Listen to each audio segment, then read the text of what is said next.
Hi, welcome to ಕಲ್ಕುಲಿ creation log. ನಾನಿವತ್ತು marination ಏನು ಇಲ್ಲದೆ ಕ್ವಿಕ್ಕಾಗಿ ಹಾಗೆ ಟೇಸ್ಟಿಯಾಗಿ ನಾವೊಂದು ಪೆಪ್ಪರ್ ಚಿಕನ್ ಡ್ರೈ ಮಾಡ್ಕೊಳ್ಳೋದು ಹೇಗೆ ಅಂತ ತೋರಿಸ್ತೀನಿ. ಇಲ್ಲಿ ನಾನು 1/4 kg ಚಿಕನನ್ನು ವಾಶ್ ಮಾಡಿ ಇಟ್ಕೊಂಡಿದ್ದೀನಿ. ವಾಶ್ ಮಾಡಿ ಇಟ್ಕೊಂಡ ನಂತರ ಇದಕ್ಕೆ 1 ಟೇಬಲ್ ಸ್ಪೂನ್ ಆಗಷ್ಟು ವೈಟ್ ವಿನೆಗರನ್ನು ಹಾಕ್ಕೊಳ್ತಾ ಇದ್ದೀನಿ. ನಂತರ ಇದು ಚಿಕನ್ ಎಲ್ಲ ಸ್ವಲ್ಪ ಮುಳುಗುವಷ್ಟು ನಾನು ಇಲ್ಲಿ ನೀರು ಹಾಕ್ಕೊಳ್ತಾ ಇದ್ದೀನಿ. ಇದು ವಾಶ್ ಮಾಡಿ ಇಟ್ಕೊಂಡ ನಂತರ ಇದನ್ನು ಮಾಡಬೇಕಾಗಿದ್ದ ಪ್ರೊಸೀಜರ್ ಇದು ಸ್ವಲ್ಪ ಈ ರೀತಿ ಚಿಕನ್ನು ಡಿಪ್ ಆಗಷ್ಟು ನೀರು ಹಾಕಿದ್ರೆ ಸಾಕು. ನಂತರ ಇಲ್ಲಿ 1 ಟೀ ಸ್ಪೂನ್ ಆಗಷ್ಟು ಉಪ್ಪನ್ನು ಹಾಕ್ತಾ ಇದ್ದೀನಿ. ಇದಿಷ್ಟನ್ನು ಹಾಕಿಬಿಟ್ಟು ನಾವು ಇದನ್ನು ಸ್ವಲ್ಪ ಹೊತ್ತು ಹೀಗೆ ಬಿಡಬೇಕಾಗತ್ತೆ. ಆವಾಗ ಚಿಕನ್ನು ಏನೇ ಸ್ಮೆಲ್ಲೆಲ್ಲ ಇದ್ದರೆ ಹಾಗೆ ಅದರಲ್ಲಿ ವಾಶ್ ಕ್ಲೀನ್ ಆಗದೆ ಇದ್ದರೂ ಸಹ ಅದು ಕ್ಲೀನಾಗಿ ಎಲ್ಲ ಬ್ಲಡ್ಡು ಏನಾರು ಇದ್ದರೆ ಎಲ್ಲ ಬಿಟ್ಕೊಳ್ಳುತ್ತೆ. ಇದನ್ನು ಜಸ್ಟ್ ಒಂದು 5 ಮಿನಿಟ್ಸ್ ಅಷ್ಟು ಈ ರೀತಿ ಬಿಟ್ಟರೆ ಸಾಕು. ಇವಾಗ ನಾನು ಇಲ್ಲೊಂದು ಚಿಕ್ಕ ಪ್ಯಾನನ್ನು ಬಿಸಿಗೆ ಇಟ್ಕೊಂಡಿದ್ದೀನಿ. ಇದಕ್ಕೆ ನಾವು ಫಸ್ಟು ಒಂದು ಸ್ವಲ್ಪ ಡ್ರೈ ಪೌಡರನ್ನು ಮಾಡ್ಕೊಳ್ಬೇಕಾಗತ್ತೆ. ಅದು ಚಿಕನ್ ಒಂದು 1/4 kg ಇರೋದ್ರಿಂದ ನಾನಿಲ್ಲಿ 1 ಟೇಬಲ್ ಸ್ಪೂನ್ ಆಗಷ್ಟು ಕಾಳು ಮೆಣಸನ್ನು ತೊಗೊಳ್ತಾ ಇದ್ದೀನಿ. ನಿಮಗೆ ಖಾರ ಜಾಸ್ತಿ ಬೇಕು ಅಂದರೆ ಜಾಸ್ತಿನೂ ತೊಗೊಳ್ಬೋದು, ಆದರೆ ಇದಕ್ಕೆ ಹಸಿಮೆಣಸು ಸಹ ನಾವು ಯೂಸ್ ಮಾಡೋದ್ರಿಂದ ನೀವು ನೋಡಿಬಿಟ್ಟು ತೊಗೊಳ್ಳಿ. ಇವಾಗ ಕಾಳು ಮೆಣಸು ಹಾಕಿ ಇದು ಸ್ವಲ್ಪ ಬಿಸಿ ಆಗಬೇಕು. ಇವಾಗ ಕಾಳು ಮೆಣಸು ಸ್ವಲ್ಪ ಬಿಸಿ ಆದ ತಕ್ಷಣ ಇದಕ್ಕೆ ನಾವು 1 ಟೀ ಸ್ಪೂನ್ ಆಗಷ್ಟು ನಾನು ಜೀರಿಗೆನ ಹಾಕ್ಕೊಳ್ತಾ ಇದ್ದೀನಿ. ಇದು ಕಾಳು ಮೆಣಸು ಸ್ವಲ್ಪ ಬಿಸಿ ಮುಟ್ಟೋದು ಲೇಟ್ ಆಗಿದ್ದರಿಂದ ಅದಕ್ಕೆ ಸ್ವಲ್ಪ ಬಿಸಿ ಮಾಡಿಕೊಂಡು ನಂತರ ಜೀರಿಗೆ ಹಾಕ್ಕೊಳ್ಳಿ. ಇಲ್ಲ ಅಂದರೆ ಫಸ್ಟೇ ಹಾಕ್ಕೊಂಡ್ಬಿಟ್ರೆ ಜೀರಿಗೆ ಸೀದು ಹೋಗಿಬಿಡುತ್ತೆ. ಇವಾಗ ನೋಡಿ ಇದು ಸ್ವಲ್ಪ ಸಿಡಿಯೋದಕ್ಕೆ ಸ್ಟಾರ್ಟ್ ಆಗುತ್ತಲ್ಲ, ಇವಾಗ ಇದನ್ನು ಸ್ಟವ್ ಆಫ್ ಮಾಡ್ಕೊಳ್ಳಿ. ಸ್ಟವ್ ಆಫ್ ಮಾಡಿಕೊಂಡು ಇದು ಕಂಪ್ಲೀಟಾಗಿ ಕೂಲ್ ಆಗೋದಕ್ಕೆ ಬಿಟ್ಬಿಡೋಣ. ಅದು ಚಟಪಟ ಅಂತ ಸೌಂಡ್ ಬರುತ್ತಲ್ಲ, ಅಷ್ಟು ರೋಸ್ಟ್ ಆದರೆ ಸಾಕಾಗುತ್ತೆ. ಇವಾಗ ಈ ಮಸಾಲ ತಣ್ಣಗಾಗಿದೆ ಅಲ್ಲ, ಇದನ್ನು ನಾನು ಮಿಕ್ಸಿ ಜಾರ್ಗೆ ಹಾಕ್ಕೊಂಡ್ಬಿಟ್ಟು ಸ್ವಲ್ಪ ಪಲ್ಸ್ ಮೋಡಲ್ಲಿ ಇದನ್ನು ಜಸ್ಟ್ ಕ್ರಷ್ ಥರ ಮಾಡ್ಕೊಳ್ತಾ ಇದ್ದೀನಿ. ಇಲ್ಲ ನೀವು ಕಲ್ಲಿನಲ್ಲಿಯೂ ಸಹ ಕುಟ್ಟಿ ಪುಡಿ ಮಾಡ್ಕೊಳ್ಬೋದು. ನಾನಿಲ್ಲಿ ಕ್ವಿಕ್ಕಾಗಿ ಆಗಬೇಕು ಅಂತ ಹೇಳಿಬಿಟ್ಟು ನಾನು ಮಿಕ್ಸಿ ಜಾರಲ್ಲಿ ಸ್ವಲ್ಪ ತರಿತರಿಯಾಗಿ ಪುಡಿ ಮಾಡ್ಕೊಳ್ತೀನಿ. ಇವಾಗ ನೋಡಿ ನಾನು ಈ ರೀತಿ ತರಿತರಿಯಾಗಿ ಇದನ್ನು ಪುಡಿ ಮಾಡಿ ಇಟ್ಕೊಂಡಿದ್ದೀನಿ. ನಿಮಗೆ ಬೇಕು ಅಂದರೆ ಇನ್ನೂ ಸ್ವಲ್ಪ ದೊಡ್ಡದಾಗಿ ಚೂರುಗಳನ್ನು ನೀವು ಇಟ್ಕೊಳ್ಬೋದು. ಇಲ್ಲಿ ನಾನು ಸ್ವಲ್ಪ ಸಣ್ಣ ಚೂರುಗಳನ್ನಾಗಿ ಮಾಡಿಬಿಟ್ಟು ಪುಡಿ ಮಾಡಿ ಇಟ್ಕೊಂಡಿದ್ದೀನಿ. ಈ ರೀತಿ ಆ ಪೌಡರ್ ತಕ್ಕೊಂಡಾದ ತಕ್ಷಣ ಅದೇ ಮಿಕ್ಸಿ ಜಾರಿಗೆ ನಾನಿಲ್ಲಿ 3 ಹಸಿಮೆಣಸಿನ್ಕಾಯಿನ ಹಾಕ್ಕೊಳ್ತಾ ಇದ್ದೀನಿ. ಇದು ನೀವು ಖಾರ ನೋಡಿಬಿಟ್ಟು ಸಹ ತೊಗೊಳ್ಬೋದು. ಖಾರ ಕಮ್ಮಿ ಇರೋದ್ರಿಂದ ನಾನು 3 ತೊಗೊಂಡಿದ್ದೀನಿ. ನೀವು ಖಾರ ಜಾಸ್ತಿ ಇದ್ದರೆ ಕಡಿಮೆನೂ ಮಾಡ್ಕೊಳ್ಬೋದು.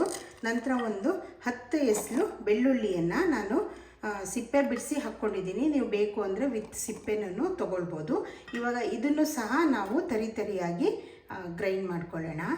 ಇವಾಗ ನೋಡಿ ಬೆಳ್ಳುಳ್ಳಿ ಮತ್ತು ಹಸಿಮೆಣಸನ್ನು ನಾನು ಈ ರೀತಿ ತರಿಯಾಗಿ ನಾನು ಇದನ್ನು ಗ್ರೈಂಡ್ ಮಾಡ್ಕೊಂಡಿದ್ದೀನಿ. ಇದನ್ನು ಸಹ ನೀವು ಬೇಕು ಅಂದರೆ ಕಲ್ಲಿನಲ್ಲಿ ಗ್ರೈಂಡ್ ಮಾಡ್ಕೊಳ್ಬೋದು. ನಾನು ಮಿಕ್ಸಿಯಲ್ಲೇನೇ ಮಾಡ್ಕೊಂಡಿದ್ದೀನಿ.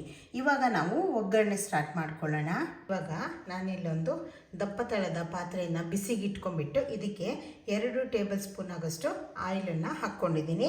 ಅದು ಸ್ವಲ್ಪ ಬಿಸಿ ಆಗ್ತಿದ್ದ ಹಾಗೆ ನಾವು ಈ ಬೆಳ್ಳುಳ್ಳಿ ಮತ್ತು ಹಸಿಮೆಣಸನ್ನು ನಾವು ಗ್ರೈಂಡ್ ಮಾಡ್ಕೊಂಡಿದ್ವಲ್ಲ ಅದನ್ನು ಆ್ಯಡ್ ಮಾಡ್ತಾ ಇದ್ದೀನಿ.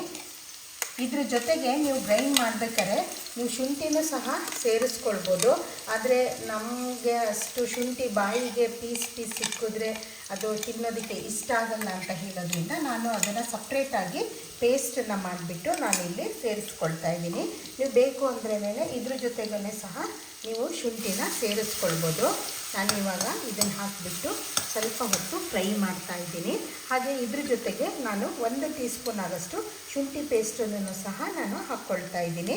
ನೀವು ಬೇಕು ಅಂದರೆ ಇದ್ರ ಜೊತೆಗೇ ಕ್ರಷ್ ಮಾಡಿಕೊಂಡು ಸೇರಿಸ್ಕೊಳ್ಳಿ. ಇವಾಗ ಇದೊಂದು 2-3 ನಿಮಿಷ ಫ್ರೈ ಆಗಿದೆ ಅಲ್ಲ, ನೋಡಿ ಸ್ವಲ್ಪ ಕಲ್ಲರೆಲ್ಲ ಚೂರು ಚೇಂಜ್ ಆಗ್ತಾ ಬಂದಿದೆ. ಇವಾಗ ನಾವು ವಿನೆಗರ್ ವಾಟ್ರಲ್ಲಿ ಡಿಪ್ ಮಾಡಿ ಇಟ್ಟಿದ್ವಲ್ಲ ಆ ಚಿಕನನ್ನು ಚೆನ್ನಾಗಿ ನೀರೆಲ್ಲ ಹಿಂಡಿಬಿಟ್ಟು ನಾನು ತೆಗೆದಿಟ್ಕೊಂಡಿದ್ದೀನಿ. ಇದನ್ನು ಇದಕ್ಕೆ ಆ್ಯಡ್ ಮಾಡ್ಕೊಳ್ತಾ ಇದ್ದೀನಿ. ನೀರನ್ನು ಕ್ಲೀನಾಗಿ ಹಿಂಡಿಬಿಟ್ಟು ತೊಗೊಳ್ಳಿ, ಜಾಸ್ತಿ ನೀರಿಟ್ಟು ತೊಗೊಳ್ಬೇಡಿ.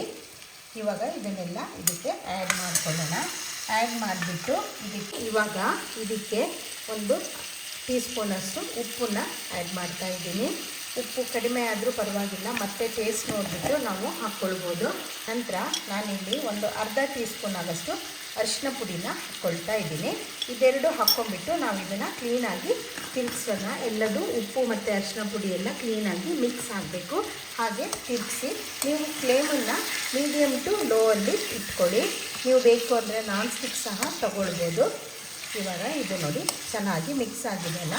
ಇವಾಗ ಇದನ್ನು ಹೀಗೇನೆ ನಾವೊಂದು 4-5 ನಿಮಿಷ ಕುಕ್ ಆಗೋದಕ್ಕೆ ಬಿಡೋಣ. ಫ್ಲೇಮನ್ನು ನೀವು ಹೈಯಲ್ಲಿ ಇಟ್ಕೊಳ್ಬೇಡಿ, ಮೀಡಿಯಮ್ ಟು ಲೋ ಅಲ್ಲಿ ಇರಲಿ. ಇದನ್ನು ಮಧ್ಯ ಮಧ್ಯ ಕೈ ತಿರುಗಿಸ್ತಾ ಇರಿ. ಒಂದು 4-5 ನಿಮಿಷ ಈ ರೀತಿ ಕುಕ್ ಆಗೋದಕ್ಕೆ ಬಿಡಬೇಕು. ಇವಾಗ 4-5 ನಿಮಿಷ ಆಗಿದೆ ಅಲ್ಲ. ಈಗ ಚಿಕನ್ನೆಲ್ಲ ಬಿಸಿ ತಾಗ್ಬಿಟ್ಟು ಸ್ವಲ್ಪ ನೋಡಿ ಕಲರ್ ಚೇಂಜ್ ಆಗಿ ವೈಟ್ ಆಗಿದೆ.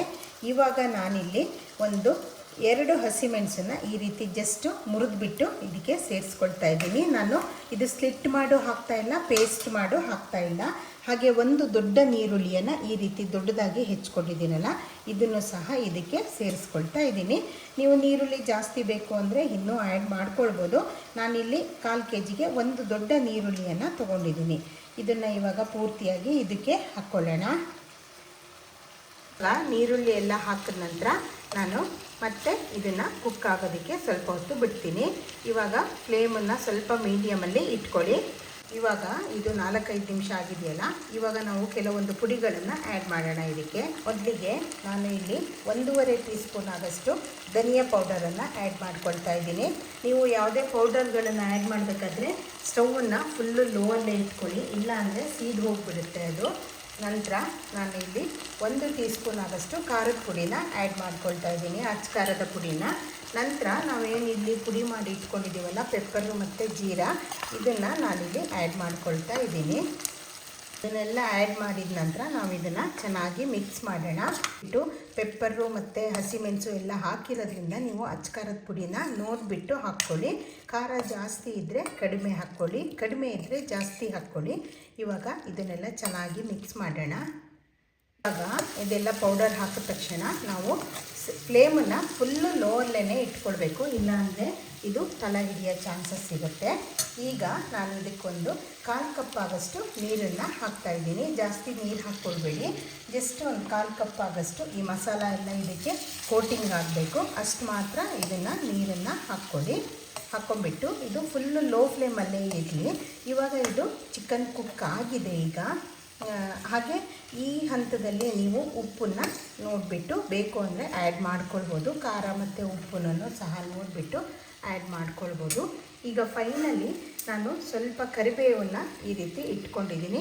ನೀವು ಬೇಕಿದ್ದರೆ ಕೊತ್ತಂಬರಿ ಸೊಪ್ಪನ್ನು ಹಾಕ್ಕೊಳ್ಬೋದು, ಇಲ್ಲ ಕರಿಬೇವನ್ನು ಹಾಕ್ಕೊಳ್ಬೋದು. ನಾನಿಲ್ಲಿ ಕರಿಬೇವನ್ನು ಆ್ಯಡ್ ಮಾಡ್ಕೊಳ್ತಾ ಇದ್ದೀನಿ. ಇವಾಗ ನಾನು ಕರಿಬೇವು ಆ್ಯಡ್ ಮಾಡಿದ ತಕ್ಷಣ ಜಸ್ಟ್ 1-2 ನಿಮಿಷ ಲಿಡ್ ಕವರ್ ಮಾಡಿಬಿಟ್ಟು ಇದನ್ನು ಫುಲ್ಲು ಲೋ ಫ್ಲೇಮಲ್ಲಿ ಇದನ್ನು ಕುಕ್ ಆಗೋದಕ್ಕೆ ಬಿಡ್ತೀನಿ. ಈಗ ಇದು 2 ನಿಮಿಷ ಆಗಿದೆ ಅಲ್ಲ, ಇದು ನೋಡಿ ಫುಲ್ ಆಗಿದೆ. ಈಗ ನಾನು ಇದನ್ನು ಸ್ಟವನ್ನು ಆಫ್ ಮಾಡ್ಕೊಳ್ತಾ ಇದ್ದೀನಿ.